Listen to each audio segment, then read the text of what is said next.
Well, it was a busy week. It was shorter than usual because the IMF and World Bank decided to close already out on a Friday instead of a Saturday, but it was all the more intense.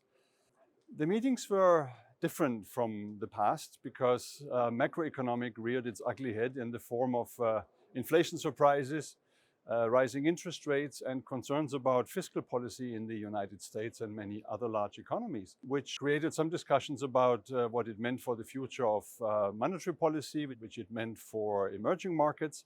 And of course, in the background, there were these risks from the geopolitical side, the Iran-Israel missile exchange, the Ukraine conflict, and also a sense that, especially for the advanced economies, that fiscal policy was under such pressure that they all had to really think about whether they could continue to pay their interest rates, service their debt, take care of an aging population, finance development and climate spending, and finance Ukraine aid and a military buildup in the future.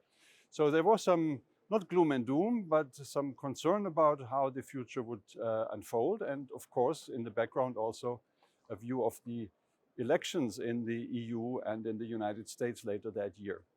The chairman's statement of the IMFC was, I would say, bland as it hasn't been for a long time, reflecting both the inability to agree on a communique in the first place, but also a sense that instead of new initiatives, the IMF was probably best served by focusing on its existing strengths.